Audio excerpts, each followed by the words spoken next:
আসসালামু আলাইকুম প্রিয় দর্শক, আপনারা ভিডিওতে যে গাছটি দেখতে পাচ্ছেন এই গাছটির নাম বিলম্বী। এর থেকে যে ফল পাওয়া যায় এটি একটি ফল জাতীয় গাছ, তবে এটা একটা বৃক্ষ জাতীয়, তবে ফলদায়ক। আপনারা দেখতে পাচ্ছেন এর ফলগুলো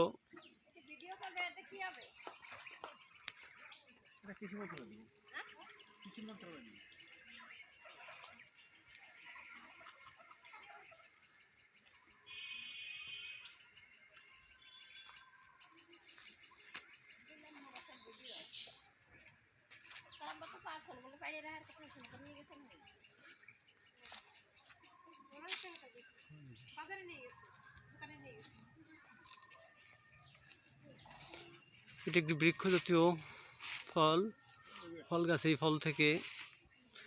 এই ফলের মধ্যে রয়েছে প্রচুর পরিমাণে ভিটামিন সি এবং বিভিন্ন প্রকারের খনিজ, যা আমাদের দেহের ভিটামিন সি এর অভাব পূরণ করবে এবং খনিজের অভাব পূরণ করবে। এটি হালকা ছায়ায় রোপণ করা যেতে পারে, চাষ করা যেতে পারে। প্রচুর ফল সারা বছরই ফলে থাকে। দর্শক, আপনারা দেখতে পাচ্ছেন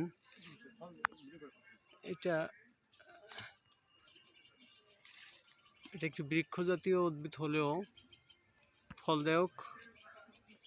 গাছটির উচ্চতা যথেষ্ট হয়ে থাকবে, এটি প্রায় 5 মিটারের মতন লম্বা হয়েছে। এর আগেই ফল দেওয়া শুরু করেছে এবং এটা থোকায় থোকায় প্রচুর ফল ধরে। তবে এই ফল খুবই পচনশীল দ্রব্য। এটাকে সংরক্ষণ করতে না পারলে এটা বেশি দিন রাখা যাবে না ঘরে।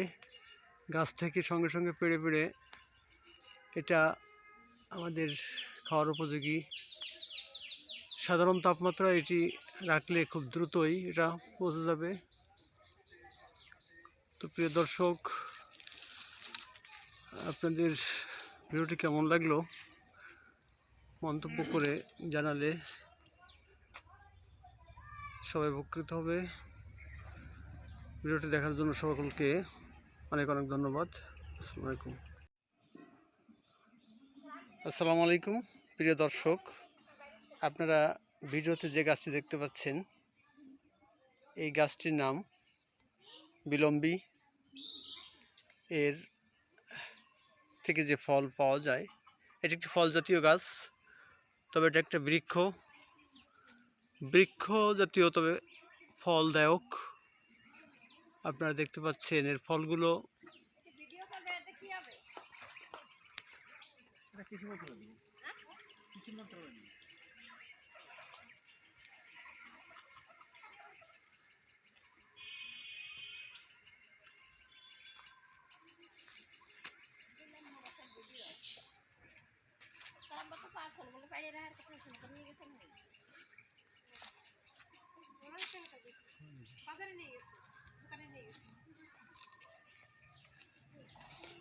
এটি একটি বৃক্ষ জাতীয় ফল গাছ। এই ফলের মধ্যে রয়েছে প্রচুর পরিমাণে ভিটামিন সি এবং বিভিন্ন প্রকারের খনিজ, যা আমাদের দেহের ভিটামিন সি এর অভাব পূরণ করবে এবং খনিজের অভাব পূরণ করবে। এটি হালকা ছায়ায় রোপণ করা যেতে পারে, চাষ করা যেতে পারে। প্রচুর ফল সারা বছরই ফলে থাকে। দর্শক, আপনারা দেখতে পাচ্ছেন এটা একটি বৃক্ষ জাতীয় উদ্ভিদ হলেও ফলদায়ক। গাছটির উচ্চতা যথেষ্ট হয়ে থাকবে, এটি প্রায় 5 মিটারের মতন লম্বা হয়েছে। এর আগেই ফল দেওয়া শুরু করেছে এবং এটা থোকায় থোকায় প্রচুর ফল ধরে। তবে এই ফল খুবই পচনশীল দ্রব্য। এটাকে সংরক্ষণ করতে না পারলে এটা বেশি দিন রাখা যাবে না ঘরে। গাছ থেকে সঙ্গে সঙ্গে পেড়ে পেড়ে এটা আমাদের খাওয়ার উপযোগী। সাধারণ তাপমাত্রায় এটি রাখলে খুব দ্রুতই এটা পচে যাবে। তো প্রিয় দর্শক, আপনাদের ভিডিওটি কেমন লাগলো মন্তব্য করে জানালে সবাই উপকৃত হবে। ভিডিওটি দেখার জন্য সকলকে অনেক অনেক ধন্যবাদ। আসসালামু আলাইকুম।